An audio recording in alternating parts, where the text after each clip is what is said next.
Ed eccoci cari telespettatori arrivati nella nostra consueta rubrica dello Speech CGIL, ma questa volta siamo supportati dal CAF CGIL Nord-Est perché dobbiamo parlare di un tema molto importante. 1° gennaio 2024, assegno di inclusione. Cos'è, come funziona, chi deve essere richiesto e allora chi meglio di Graziano Basso, grazie di essere qui con noi, coordinatore fiscale CAF Nord-Est, può raccontarci i dettagli di questa novità normativa, giusto? Senz'altro, buongiorno innanzitutto. L'assegno di inclusione appunto è la novità che ci fa entrare nell'anno 2024, in quanto l'INPS ha messo a disposizione di questa misura di sostegno economico, di inclusione sociale e lavorativa, che decorre appunto dal 1° gennaio 2024. È un aiuto che si vuole dare alle persone meno abbienti e anche in condizioni di difficoltà, disoccupate o che abbiano delle disabilità, e per le quali appunto l'INPS mette a disposizione tramite una serie di certificazioni, domande da presentare, e per poter avere appunto un sostegno mensile erogato tramite una carta. Ma andiamo un po' più nel dettaglio. Innanzitutto, condizione necessaria e sufficiente per poter godere dell'assegno di inclusione è sicuramente avere un ISEE 2024 valido, nel senso che l'ISEE che abbiamo presentato nello scorso anno ormai è scaduto col 31/12/2023, è scaduto l'ISEE. Di conseguenza, per poter fruire di questa nuova misura e per poter anche continuare a fruire di tutte le agevolazioni che sono sulla base dell'ISEE, è necessario innanzitutto presentare la documentazione e elaborare una nuova ISEE che sarà valida fino al 31/12/2024. Sulla base del requisito ISEE, del risultato ISEE che viene poi elaborato dall'INPS, si potrà vedere se si ha il requisito principale per poter adire a questo tipo di aiuto. Infatti, per poter fare la richiesta dell'assegno di inclusione, l'assegno di inclusione può essere chiesto tranquillamente dal cittadino tramite il sito dell'INPS con lo SPID di livello 2, se ne è in possesso, oppure i CAF sono a disposizione appunto per poter fare la domanda, presentare la domanda. Come sempre siamo sul campo, in quanto, come appunto dicevo poc'anzi, c'è anche di mezzo l'ISEE, per cui ci sono una serie di dichiarazioni da raccogliere, di fare, che praticamente servono per portare a casa il risultato. Ma contestualmente alla presentazione dell'ISEE, alla presentazione della domanda, poi il cittadino è tenuto a sottoscrivere e iscriversi praticamente al sistema informativo di inclusione sociale e lavorativa. Lo deve fare il cittadino questa iscrizione? Questa iscrizione la deve fare il cittadino o lo può fare anche attraverso i CAF? Questa iscrizione è nell'iter della domanda, è nella serie della modulistica, okay. Però è una cosa specifica che deve essere fatta e deve essere anche sottoscritto un patto di attivazione digitale. Queste cose non vengono fatte tutte, allora non tutto viene fatto dal CAF, viene fatto in parte dal CAF e in parte poi viene fatto in sede di convocazione presso il comune, i servizi sociali del comune. Infatti intanto si istruisce la domanda, si fa l'ISEE, si istruisce la domanda, vengono verificati tutti i requisiti e tutte le dichiarazioni che vengono poi richieste in sede di istruttoria della domanda.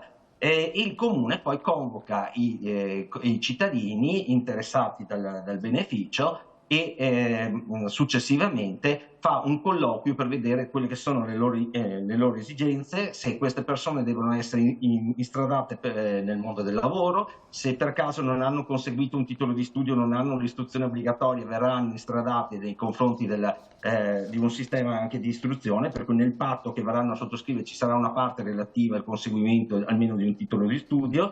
E poi chi non potrà invece andare nel mondo del lavoro, non servirà che studi, verrà fatto seguire per quanto riguarda i servizi sociali. Però andiamo con calma.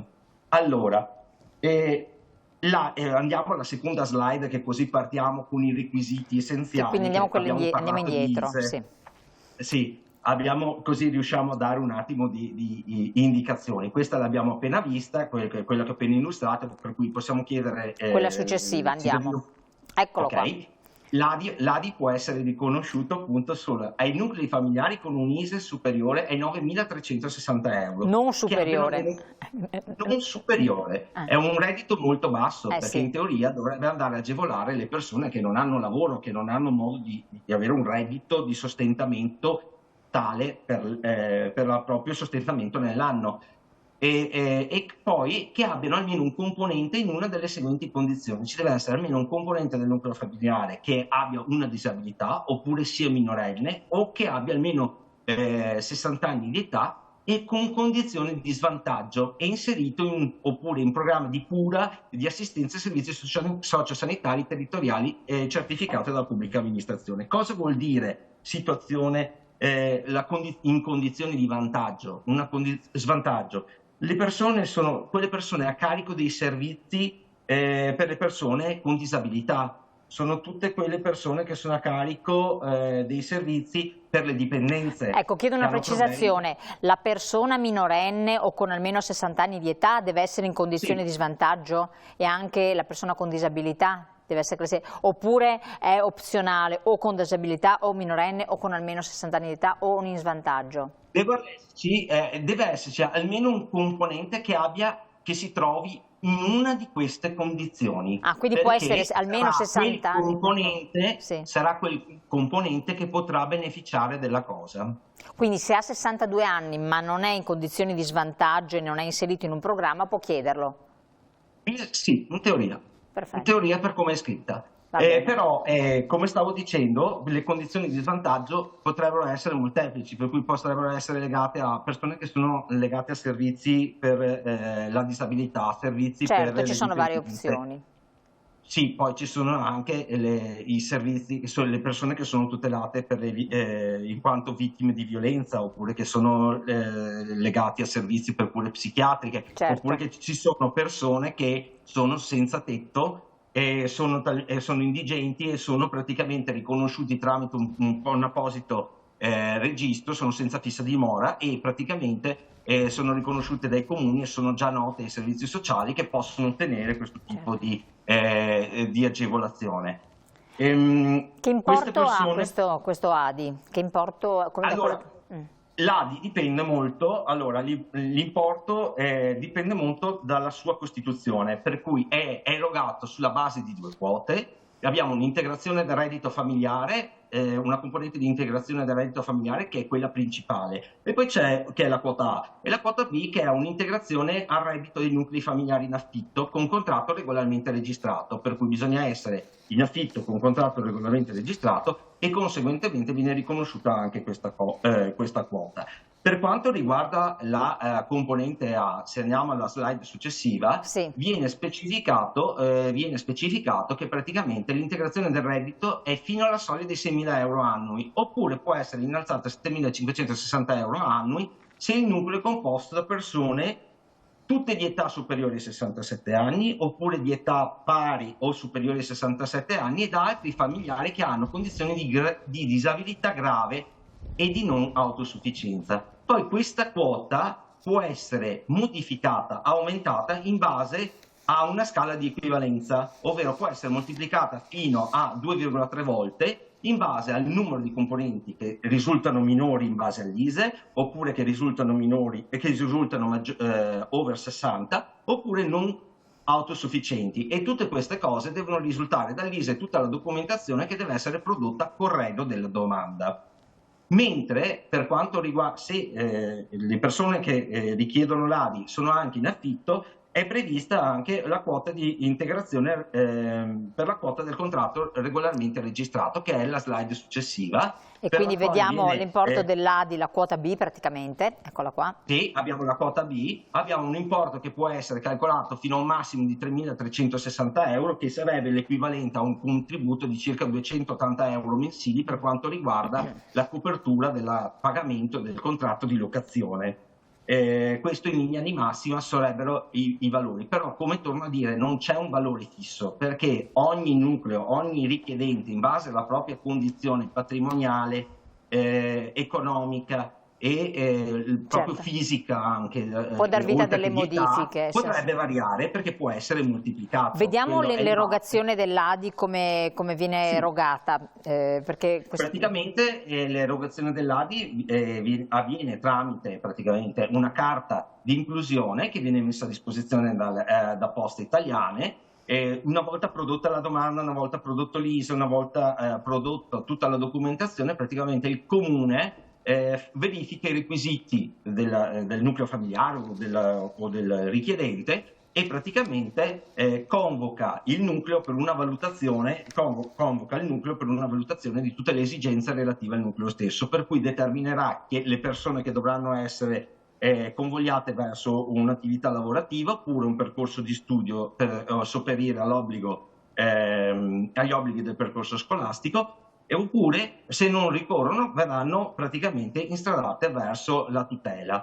E conseguentemente viene richiesta per queste persone la sottoscrizione del PAD ed è questa scelta, questa erogazione di questo contributo è condizionata alla partecipazione al percorso personalizzato di inclusione sociale e lavorativa, perché se non si mantengono gli appuntamenti, non si attengono agli appuntamenti che vengono stabiliti dai servizi sociali nei vari step della durata dell'erogazione del servizio, praticamente si decade dal beneficio. Quindi vediamo cosa succede dopo la domanda, domanda, la slide successiva, tutti quei requisiti, massimo 18 mesi poi tra l'altro. Sì, infatti, il massimo è 18 mesi. Infatti, è il massimo 18 mesi, poi si può fare la sospensione di un mese, per cui il contributo verrà sospeso per un mese, successivamente ci sarà un nuovo aggiornamento per ulteriori 12 mesi. Questa è l'erogazione massima dell'ADI. Come dicevo, tutti i componenti vengono richiamati dai servizi sociali del proprio comune e fanno l'analisi delle posizioni e poi vengono installati nei vari lavori oppure vengono sottoscritte i patti di servizio personalizzato. Possono anche essere richieste che ci sia la partecipazione ai cosiddetti PUC, ovvero i progetti utili alla collettività, per i quali praticamente nell'ambito del percorso personalizzato può essere previsto un impegno alla partecipazione ai progetti di piena titolarità dei comuni o di altre amministrazioni pubbliche o ad esse convenzionate, e che praticamente sono da svolgere in ambito culturale, sociale, artistico, ambientale, formativo e di tutela dei beni comuni, che possono essere svolti nei comuni stessi di residenza e compatibilmente anche con le altre attività del beneficiario, nel senso che se ci sono altre esigenze, altre cose devono essere compatibili. Lo svolgimento appunto di tali attività deve essere reso gratuito e non è assimilabile con una prestazione di lavoro praticamente subordinato, perché può essere previsto anche questo tipo di inserimento.